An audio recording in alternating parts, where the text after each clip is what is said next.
আচ্ছা, এই যে ইন্টারনেট বন্ধ হয়ে যায় এটার মূল কারণটা আসলে কি, এটা একটু আমাদেরকে বলবেন? দেখেন, ইন্টারনেট যে বন্ধ হয় মানে আপনারা তো জানেন যে কিছুদিন আগে ওই যে রাসেল ভাইপারের একটা উপদ্রব ছিল। হ্যাঁ, তো এই কি হয়েছে, রাসেল ভাইপার হচ্ছে আমাদের ইন্টারনেটে যে কেবল, মানে যে কেবল দিয়ে ইন্টারনেটটা যায় মূলত নেট, ওটা হচ্ছে খাইয়া ফেলছিল রাসেল ভাইপারে। এই কারণে হচ্ছে যে এতদিন ইন্টারনেট আপনারা মানে আমি সেবা দিতে পারি না, ইন্টারনেট বন্ধ ছিল। এখন হচ্ছে এই বর্তমানে যেটা হইতেছে, বর্তমানে আবার এই যে বেশ কিছুদিন যাবত কিন্তু বৃষ্টি হইতেছে, দেখছেন না?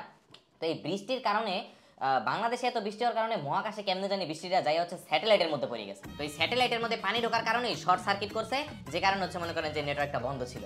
আচ্ছা, এই স্যাটেলাইটে আবার পানি ঢুকে কিভাবে? মানে এটা আমি কেমনে কমু, আমার যেটা কইতে কইছে আমি তো এটাই কইতাছি। আর আরেকটা বিষয় আগে থেকে জানা যায়, সেটা হলো যে কিছুদিন পর যদি আবার ইন্টারনেট চলে যায় তখন আপনারা চিন্তা করেন না যে কেন গেল কেন গেল, ওই বারবার আমি এসে বলতে পারবো না, ঠিক আছে? আগেই বলে রাখি, দেখেন এই যে কিন্তু বৃষ্টি নামতেছে অনেকদিন যাবত। হ্যাঁ, তো বিরোধী যে চক্র আছে ওরা তো আর বাইরে জামা কাপড় শুকাইতে পারবো না, ওরা অবশ্যই ঘরের মধ্যে জামা কাপড় শুকাইতে হবো। এই জন্য কি করবো, ওরা আমাদের যে ওয়াইফাই তার নেটওয়ার্কের তার আছে এগুলো কাটতে নিয়ে ঘরে টানাইয়া তারপর ওদের মধ্যে হচ্ছে জামা কাপড় শুকাইবো, যে কারণে এই যে পরবর্তীতে আবার নেটওয়ার্কটা চলে যেতে পারে। ঠিক আছে, নেটওয়ার্ক যাওয়ার মানে বিভিন্ন কারণ থাকে, কারণগুলো আপনাদের আমি জানাই রাখলাম, এরপর আমি পরবর্তীতে আবার নতুন নতুন আপডেট দিতে পারবো, ঠিক আছে, যখন আমাকে উপর মহল থেকে জানানো হবে। স্যার, আপনার একটা কথাও তো যৌক্তিক মনে হলো না। আরে ভাই রে, যৌক্তিক অযৌক্তিক দিয়ে আপনি কি করবেন? এখন আপনি এখান থেকে জানতো আমার তরকারি রানতে হবে, আমি মশলা বানাইতেছি। যান যান যান যান।